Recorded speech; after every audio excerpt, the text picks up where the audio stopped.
Welcome to Zoom In on a Fresh Conversation.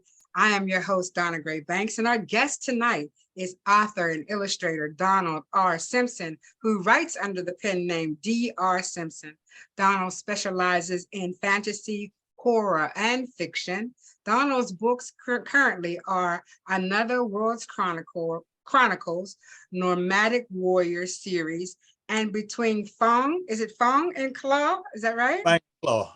Fang and Claw, the butcher of the Bronx. Welcome, Donald, to Zoom In on a Fresh Conversation. Thank you for being Hello. here. Hello, how's everybody? It's a Zoom pleasure In on a being Fresh here. I'll come right back to you. Zoom In on a Fresh Conversation is sponsored by Eileen's Diamonds LLC, the Fresh Book Festival, which will be held in the beautiful city of Daytona Beach on 23, 24, and 25 February 2023. Please mark your calendars. If you have any questions for Donald, please leave them in the chat box. We will get to them at the end of the show. And this conversation is being recorded. And now, good evening, Donald. Please take a moment and give us a brief background. Hello, my name is Donald Simpson, hopefully by the name D.R. Simpson on all my publications. I'm a retired firefighter, current writer, and published author of fantasy and fiction. I reside up in Fort Washington, Maryland, which is right outside of Washington, D.C. And it's a pleasure being here and joining you. Always a pleasure seeing you, Miss Donna. Always, Donald. Thank you. Donald is an avid bike rider. We all marvel at the fact that he's on his bike a lot. In cold weather, warm weather, freezing weather, you're out there. So you give us inspiration, Donald, to do better. And Donald and I met at the Bar Book Festival. I think it was 2018, something like that. 2018, 2017. And Mr. Simpson was over in the corner with all these creations and books and illustrations. And, you know, it was very quiet. And I thought, well, I'm not going to let that happen. I need to go over there, talk to this man who has all this wonderful stuff in front of him. So that's how I met Donald. And we have been hard and fast friends ever since. He and his lovely wife joined us here in Daytona Beach for the book festival pre-pandemic. And I do hope that they will come back again. So tell me how long you have been writing and how did you find time to write being a firefighter and an officer? Firefighter and officer. Well, actually, to be honest with you, I actually started writing about 40 years ago. Oh, nice. Okay. Yes, actually, about 40 years ago, I just never actually put it in a book form. And believe it or not, I've always, people know me more so as an illustrator because I used to like drawing all these fantasy type settings, you know, warriors and all that other stuff. But what actually jump-started me, I used to look at the animated version of Lords of the Ring. And since I always had drawn these type of characters, right, it kind of got my mind motivated. I used to see little visions how I would create my particular story on this. And then as the time went on, I would see other shows that really inspired me, like Sword and the Sorcerer, Excalibur, Spartacus.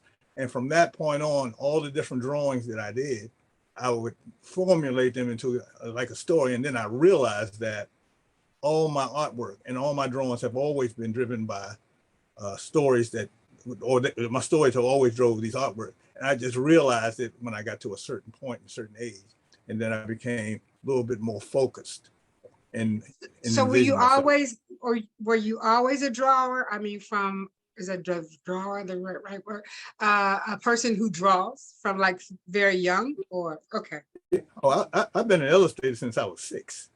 Okay. So, you know, that's why, you know, when I actually started writing books, people were shocked because they knew me from all my artwork. Cause my phone would go off the hook. Somebody would always want me to draw something for them or represent them in some type of way through pictures. But I realized that those stories would never go away in my head. So then I started putting these unrelated characters together and creating a story around.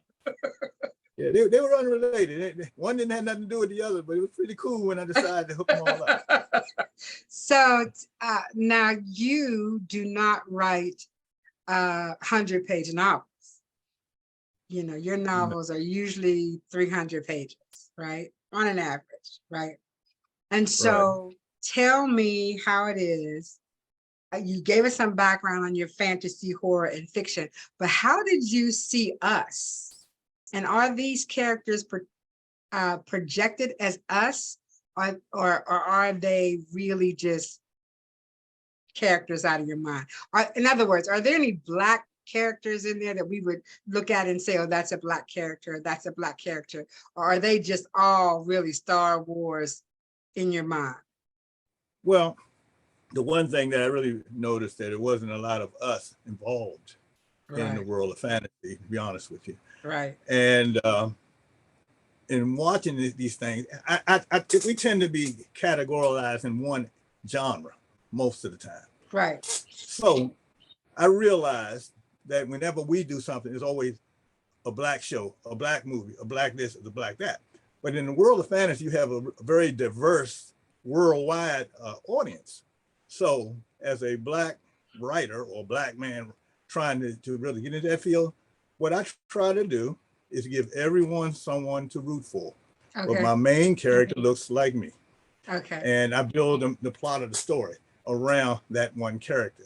And that's how I go about that. And tell us about this world that they live in. Well, another world, Chronicles. You know, I've always been fascinated with giants, right? Right. And I thought about it, you know, looking at all of it. I said, man, what if I created a story about a race of ruthless giants, right? They, you know, I didn't want to make them too big, but 9-10 feet tall is big enough. So I just said, well, an army of giants, a large army of giants against regular humans that are pretty much ununited against a united force like that, it would be interesting to have them conquer this particular world. And from that point is whereas I decided to create different heroes from different kingdoms that had fallen. And I had written about their various journeys that would end up leading them all together, because at this point on this particular world, giants have enslaved humanity. Oh, Walter, whoever you are, cut your stuff off. Go ahead, Donna. Yeah. I said, on this particular world, these giants were so cruel, and they did unspeakable things to humans. So when these characters rose up together, the main character, which looks like me, they all were equal, but he incorporated the best of everyone. Because what I try to do with each of my characters is give each one of them a part of my personality. Okay. And he incorporated the whole thing. But basically, it's about a world that had been conquered by giants, and these warriors are going to re-raise the plan on coming together to counter this race of giants led by this wizard warrior called Obazar, and he's all powerful. And that's the thing about it. Is this planet Earth, or is this a universe? This is the world called Tyrus. Okay. It's on the other end of the galaxy. You got a whole different landscape. Everything in that particular story is made up. Oh, okay. And a land far, far away. All right. So land far, far away. I just made it culturally. I made it culturally diverse. You know. All right. All right. So go ahead. Nomadic means that they move around. Right? Exactly. So exactly. These are different tribes. So tell me about. Okay, go ahead. Well, originally the giants were nomadic, but once they conquered men and took over their kingdoms, those that were left, the men became nomadic. So all the warriors at some point or another, maybe they've been giants or humanoids, were nomadic at some point. And it started out being the giants. After they took over and decided to settle down, now the humans became nomadic, and they had to roam around and try to rebuild an army. So when there's a series, right? Is it 2 nomadic? The plan, Go ahead. The plan is four books. What I did is I wrote a giant book. And this first book is just like a quarter of that book. You know, being a new writer and following the guidelines and following the guidelines of the word counts and stuff like that. So I kind of cut it off when they first started coming together, just before they started coming together. But I had already told the story of the individual. The next book will roll right into them forming together and moving forward in that way. So Fang and Claw is the next book? Fang and Claw is that's whole different. Okay, that's a whole different series. Another Chronicles is a fantasy adventure. Okay. Fang and Claw is a fantasy horror. Okay, tell us briefly about that. Well, this story actually begins in the Dark Ages. And it's between two combatants, one who was a tyrant king and a serial killer. The other one was a roaming warrior who had left these lands before he came and conquered. And when he got back, he found that the whole landscape of where he had left had changed. But the king had been accused of abducting various young women and doing whatever his dirt was and creating a climate of fear in which, when the warrior returned, he fell in love, and this tyrant king made her one of his victims. And Fang and Claw are the premier people. They have Fang and Claw. Yeah, they're the two. Okay. See, the story begins in the Dark Ages, but the gist of the story takes place in present day New York, with reflections and flashbacks that tell the story as they go along. So that is the whole driving force of the whole story. And the serial killer of the Bronx. Now, what do you know about the Bronx that you would write about that? You got to know a little bit about the city to. Well, I had to do a little research about it. And what the deal was, it happened in New York. Okay. Okay, this thing happened in New York. And kind of the Butcher of the Bronx had somewhat of a ring to it because the pattern of the killings were similar to that of Jack the Ripper, torso killers, and stuff like that. And the newspaper labeled the killer because of the first few attacks in New York, in the Bronx, as the Butcher of the Bronx. And that's how that particular title came with this particular story. Okay. And how many pages are we looking at for that? 300? Approximately. I have to check. Look, I have to check with my publisher how she gonna formulate that. And so I do have a picture of the cover. I don't know if I can share my screen real quick.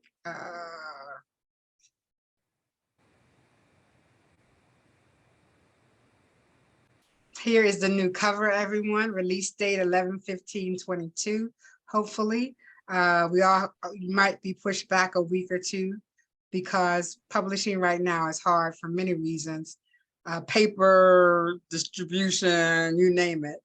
But here's Between Fang and Claw, The Butcher of the Bronx by D.R. Simpson. And it will be available within the next 30 to 60 days. So I love that cover. Did you do it? No, basically, they took an image that I gave them, the action figures themselves. I don't know if you can see it or not. Is it possible I can show you? Yeah, please do.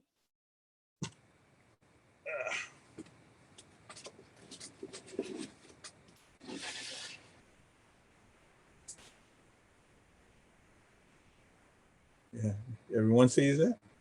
Yes.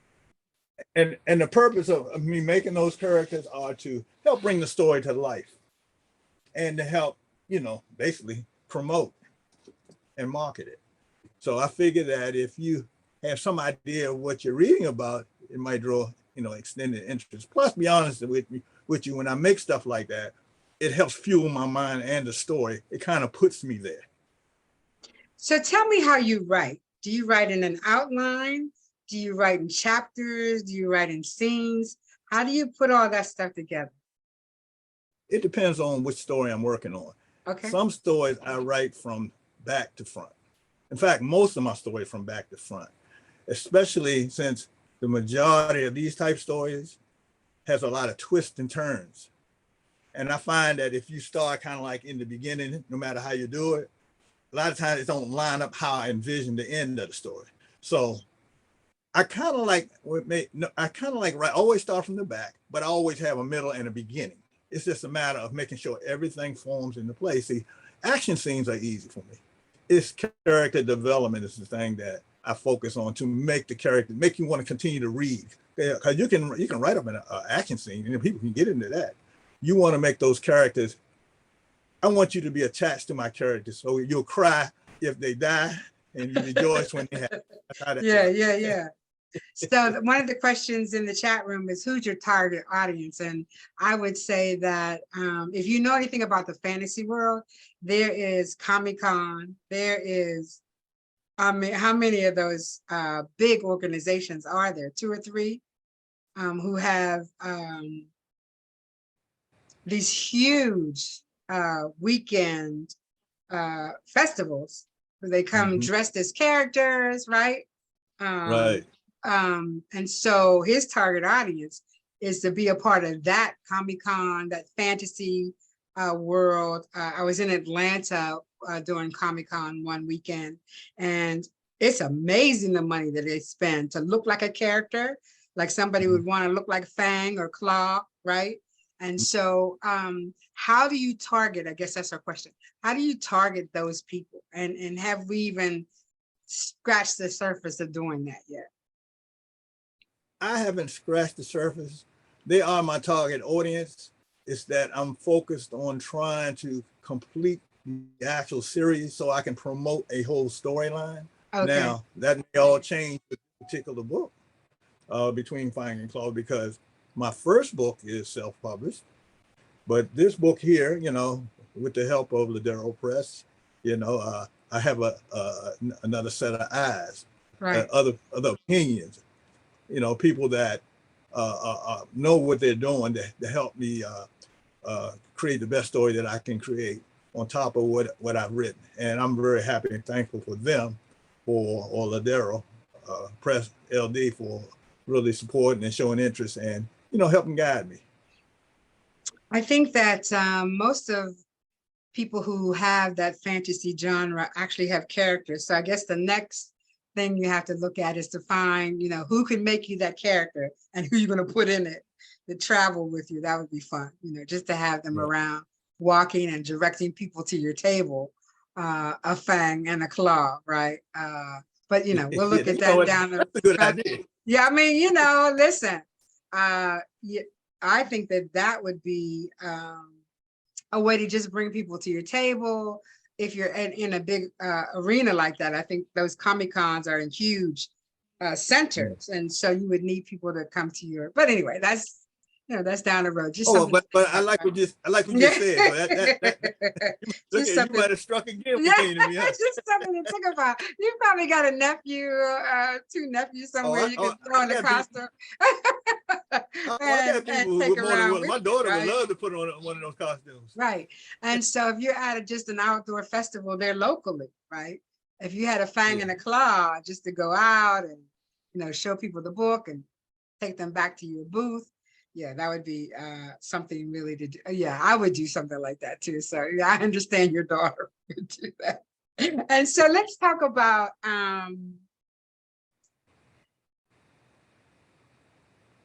are you willing to look at other authors and help them with their illustrations? Or are you strictly a fantasy horror type illustrator?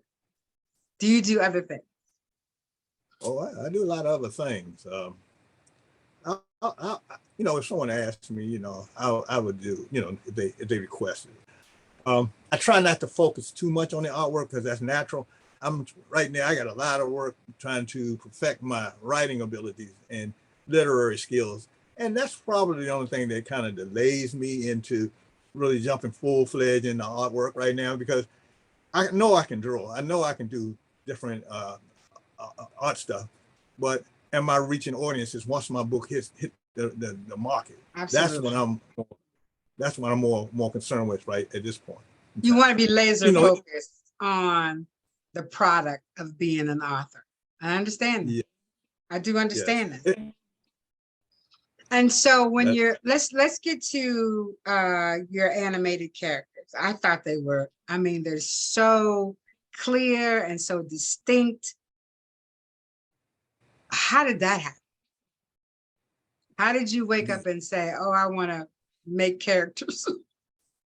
Oh, you know what? Well, it started out, being a collector, and A collector I of, would, action figure, comic okay. characters and stuff like that. And I would make a few, customize a few. But when I decided to write the book, I said, you know what? Let me make a character exactly how I envision. Because usually I can make a character how I draw. If I draw it, I can make it. That's how I look at it. And I basically, it was at work when I started making the characters for Another World Chronicles. And late at night, I was at a slower firehouse, and I would stretch the table up, or half the night I'm making these characters.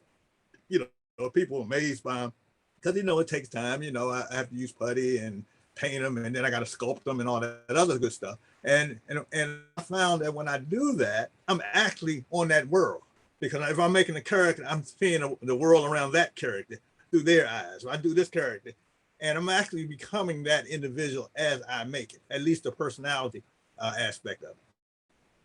So you're really a sculptor. If you're using putty. I can do them both. Yeah, I can do them. yeah. And so when you decided to do the fireman, how did that happen? Well, once I realized that I was getting kind of good at it, the first one I had always had this envision, because I was going to get a tattoo. But when I was like 40, I said, I'm too old to get a tattoo. It gets sagging when you get old. But I had this vision of this firefighter with wings holding a baby, coming down. So I actually created that.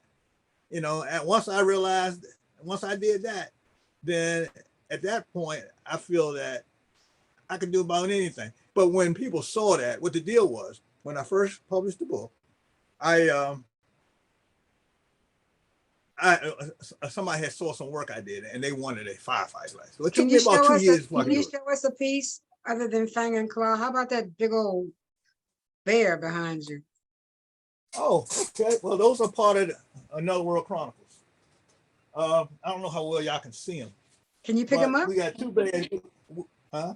Can you pick them up or no? Yeah, I can. You say, dang, Donna, you want me to pick up? Oh, he's big. Well, I try to make everything in scale size. Oh my goodness. The warriors, they're part of our heroes. You have Look the at female that. bear, and you have the male bear over there. And then you have our Your people, your tribe. yeah. Everybody on this table is related. Okay.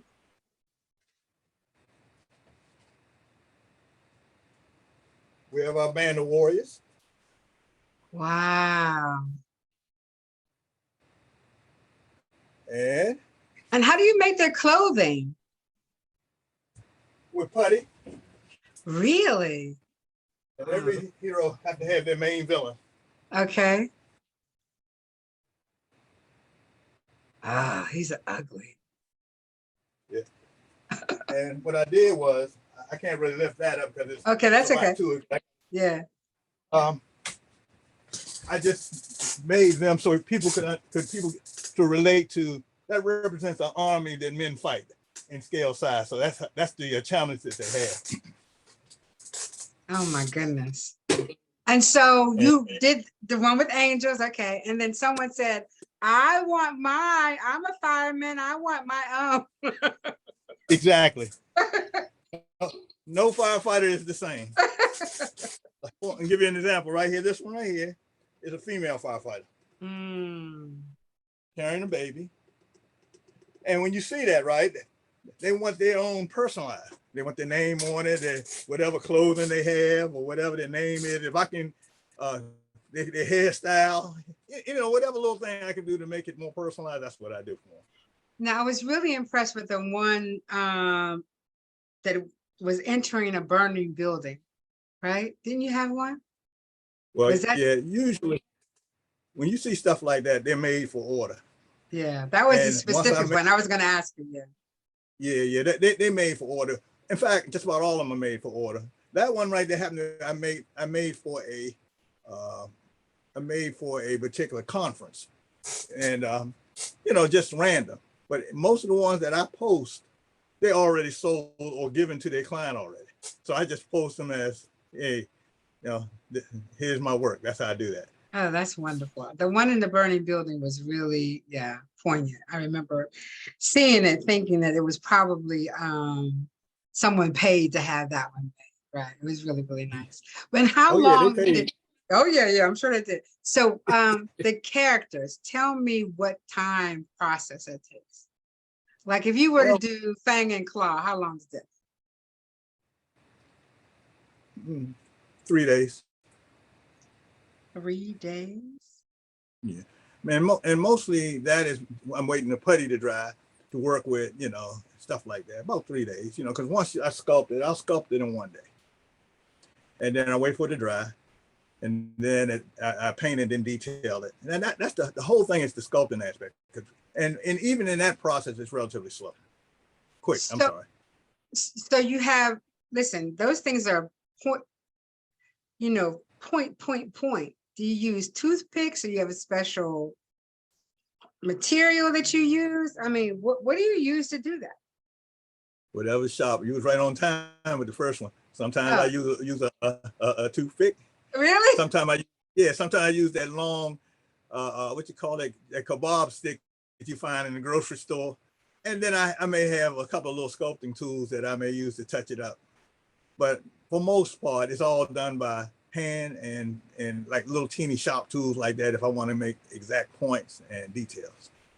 So the question is this work that you primarily stage before the process of animation? I'm not quite sure. Does that make Well, sense to you? Okay. it makes sense. I don't do animation. I love to do animation. That was one I of my would love questions. to. When are you going to jump into animation? Because Hey, I'm be honest with you. I'm open. If I talk to anybody, I had a friend of mine. I asked about it.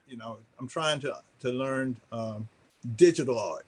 I can okay, paint and I can draw, but okay, digital art is what you see on a lot of these fantasy novel covers, uh-huh. and that will pretty much take me there. But if I can make it digital, if I can make not just digital, make these characters move. I had some nice young people around me that were really into that. Oh, I will Right. flow with it, given opportunity. Yeah, I think that would be your next move. I did see something. No. I did see something where you had it moving. Whoop, I don't remember what that was. Are you talking about the burning building itself, the fire? Yeah, how'd you do that? You did a video. Well, what I did is I made the burning building. Okay, I did that. I I was getting put ready to say I saw it now. Come on. yeah. What I did was I put fluff in it, right? It sprayed it and it looked like smoke, black paint, and I put battery operated flickering candles in it. And trust me, it looks just like a real fire. It When you do that. does. Yeah.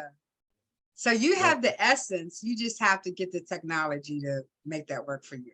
So everybody Right. out there, young people, if you are interested and you have an ability, not just to be interested, but if you have the ability to do something like that, reach out to Fresh Book Festivals and I'll put you in touch with Mr. Simpson. But we want to see some of your work before we decide to come out there and pull you in, right? So if they're interested, they can contact me and I'll give them to you.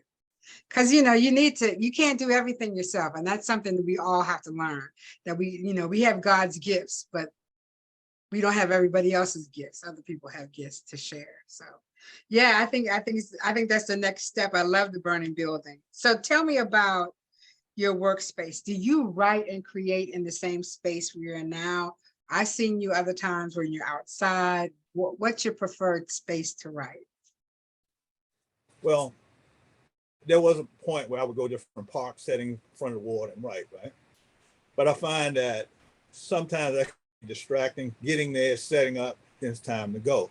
So my most effective writing is when I'm stationary at home. Mm. whether it's in this room or any other room. So that is something like a getaway point. It seems it's nice. Don't get me wrong, but it's a lot to it. By the time you get everything done, you can cut 2 hours out of your work. So I prefer my preferred writing spaces at home or in one location. With music, no music? Well, no, I don't use any music. Now, I will say this, and I'm not going to elaborate too much. I write outside of fantasy and fiction. I do write action, drama, suspense, and stuff like that. And certain books, and a book that I'm working on called Dancer, and it is driven by various music. Will shall I say, allow me to create scenes. Mm-hmm. Certain music flow a certain scene. It's a song called Tiny Dancer, which motivated from Elton John, that motivated me to write this book called Dancing. And I saw how envisioned how it would end, the story would end. That's how, from that book, I write from the back to the front. And it's going along pretty good. You know, when I write outside of sci-fi and fantasy, the more real life stuff, it's like a mental vacation because I don't have to make up stuff that don't exist, just the story. Right, because it's right there. You can just pull from it or Google it. You know. Oh yeah, exactly. I mean, Google is your friend. Look at brief example. If I draw an Asian guy, right, all I have to do is put him in a location. I mean, talk about him in a location, and you know what area or what part of the world I'm talking about. Mm-hmm. If I do it on another world, I have to describe that Asian person. You know, it looks, you know, features and stuff like that, so you'll know that's what I'm talking about. You know, and that's what every culture that I draw or write about, rather. I'm sorry. And when I do. Let's talk about what's next for Dr. Simpson. What next seems to be Dancer. So what genre would that be, Mr. Simpson? Action drama. Action drama. So you kill some people. Yeah, because I put the setting in the middle 60s about a black ballet dancer. Okay. Who was a prodigy. And she ends up getting kidnapped by the mob because something her brother and his friends were falsely accused of killing a boss's son. And one of they were street hustlers is what they were. And they went out to Vegas, got into something, got set up, and to get away from the mob, they joined the Vietnam War, and all of them became special forces. And they end up going to war against the mob. And when they find out that this girl Dancer was a sister, they kidnapped her, but not before they had already killed some other members of the kids of her brother's friends. So they basically went to war, and then they had to get her back. They went to war against the mob. Okay. You know, so. And so what else? You said that particular one, but what else are you working on? I'm working on a suspense called Lady Bird. Okay. It's this elegant young lady that runs this magazine called Lady Bird. It's a fashion magazine, and everybody who comes in contact or shows interest in her becomes murdered. She's the type of personality that when she walks in the room, she gains everybody's attention. And the way I'm writing the story, it's a big whodunit. So nobody's exempt from who the real killer is. But you know, like I said, that book is another one that I have to write these books simultaneously because Between Fang and Claw was written at the same time I wrote Another World Chronicles. Oh my goodness! It's just I released Another World Chronicles first because it was more straightforward, and I needed more eyes on Between Fang and Claw to make sure it all made sense. Right, because there's nothing like, I think I got an email from somebody that says, you left this guy on Constitution Avenue and whatever in DC and never brought him back. And so that's what the other set of eyes does. You can't have a character out here with nothing to do, you know, you just let him out and then bring him back into the story, right? And so that's what a good publisher does, a good editor does, just kind of It has to make sense. Yeah. It has Yeah. to make sense. It has to make sense. And I didn't even remember the character being on Constitution and whatever it was, standing there waiting on something. And so a good editor, a good publisher will take Can I care of those. interject this? No, Can go I ahead.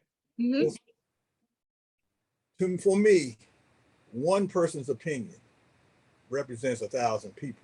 Yeah. So what happens is that when a person likes or dislikes something, I have to take it seriously, because I don't write just to please myself. Because I mean, if that's the case, I write roses and lollipops all day long. But yeah. I just feel that each writer represents a multitude of people that may be for or against me, and I have to consider all of that. Therefore, I have to be always open to make changes or adjustments. Absolutely. And constructive criticism is good. I love it really is. It's hard. Sometimes it's hard for people to take, but it's something that just makes you a better writer. So I'm going to open this up to everybody. If you have a question for Donald, now would be the time to ask it if you have one. Donald, I look forward to seeing you in February. We're going to work that out so you can come back to Daytona Beach. Would be great. His publisher is online. Would you like to say a few words? L.D. Robinson from Ladero Press.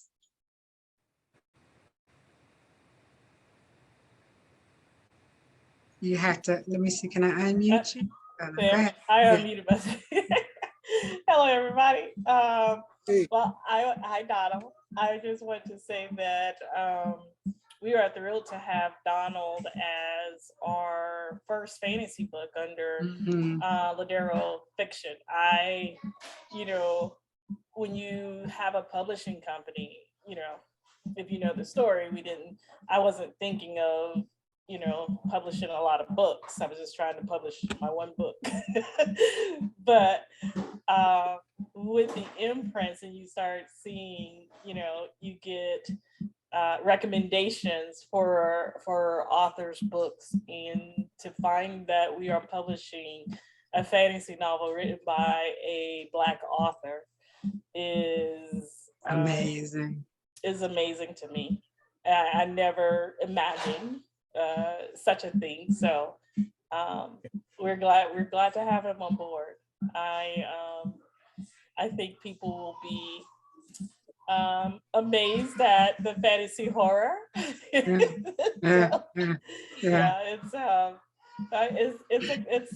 It's been something. And I put a note in the chat because Donald's own work really made our final illustrator really made it work. And when I got it, and Donald is very vocal, I will tell you, about what he likes and what he doesn't like. Yeah. And that, of course, makes it easy, but it also makes it difficult. Right. To make sure that we produce what will work. And I will tell you that his illustrations, when we finally landed with our third illustrator, it made it work. It really made it easy, and that process just went pretty smoothly. After the illustrator, we had a couple tweaks, and we were done. And so, nice. Which was, very different from our previous two, but I was pleased. You got to find the right fit. You just have to find the right fit. Yeah. And we found the right fit, and he called with a smile in his voice. And so I knew that we had done the right thing this time. So I'm pleased. So I'm really excited about Fang and Claw coming out, and I hope everyone else is, will be just as excited.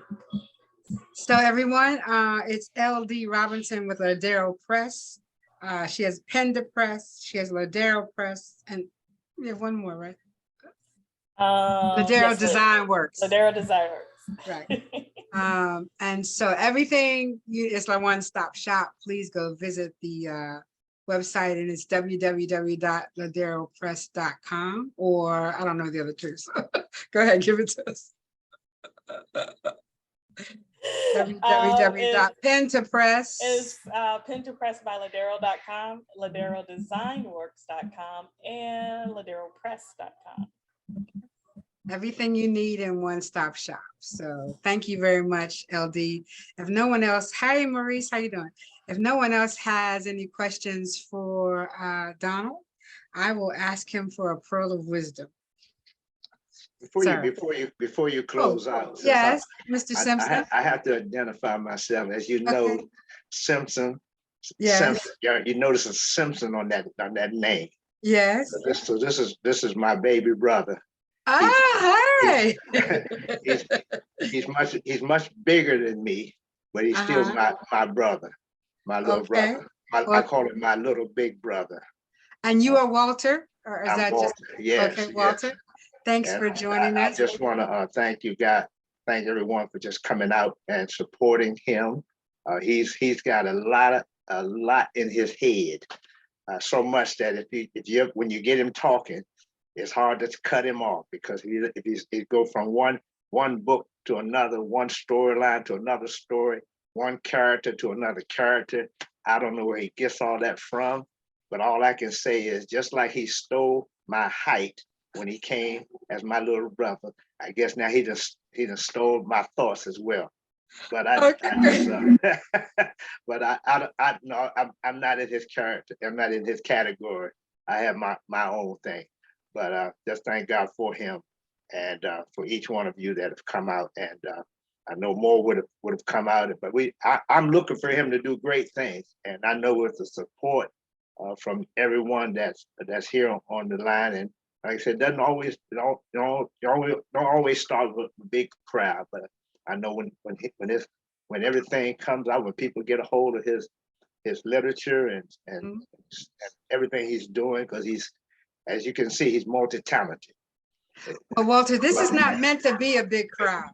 No, when we leave here, it gets uploaded to YouTube, which is the World Wide Web. So that's the crowd that gets to see more about Donald and what he's doing. And so this crowd is just intimate, makes you feel good to have somebody online, but we're looking for other countries and continents to see this video. So yeah, we're going to make sure we push it through so everybody gets a chance to I don't have an exact question to ask him, but when I see him, I always have questions to ask him. Okay, well, very good. I didn't think he could talk at all when I first met him, because he just wasn't talking. But once I opened up the barn door, it was on and popping. So I was glad to see that he would give us grace and talk to me, someone he didn't know, from a can of paint. And I'm so glad he did, right? He didn't say, girl, get away from me. Who are you? So thank you, Donald, for being so gracious. And anyone else? Then I will ask you for your pearl of wisdom, my friend. And I know you got one for me, Donald. Yes? Yeah, well, if I was going to address anything, it's anybody that wants to write or think about writing, because I've heard a lot of stories about people saying that they don't have the time, or they don't have their book or their paper with them. But what I say to everyone is that you have a cell phone, and whenever a thought comes, use that cell phone, because when that thought first comes to your mind, it has a certain rhythm to it, and it's the essence of that particular thought. You might remember it later on, but it won't have the same flow. And whether it is a verse, a sentence, a paragraph, or you just feel like texting. We text people every day. Text it, send it to your email. Do not keep it on your phone. Set up a folder and put it there later. Because I guarantee you, when you go back and visit it, not only that one sentence may turn into a whole page, it may turn into a paragraph. So if I want to give any advice, that's what I give. Don't let pen and pencil stop you. Text it, don't keep it in your phone, send it to your email, and work it from there. Google Keep Notes is a good app to use for jotting down notes. Okay, I didn't know that. Thanks, Tam. Google Notes. So yes, if you have an idea, if you want to be a writer, the thing you have to do is just start writing. And when you have something in your head or a dream, make sure you have a piece of paper by your bed, or a pen, always keep it there because it will go away. And for me, this tagline is something I was given, you know, universally, and I've been using it ever since. And that's when the lights go out and the cell phone towers go down, all you have left is a flashlight and a good book. So thank you very much for everybody. Donald, thank you, my friend, for being on Zoom In on a Fresh Conversation. And I will see everybody again next Monday night. Thank you for being here. Thank you. It was my Thank pleasure. you, Walter. Thank you, Mace, Maurice, Josephine, Stan, Thank you. Janice, Mama Tony, always, Tam. Thank you, Donald. We'll talk soon. Thank you. Good night, everyone. Good night. Good night. God bless. Good night.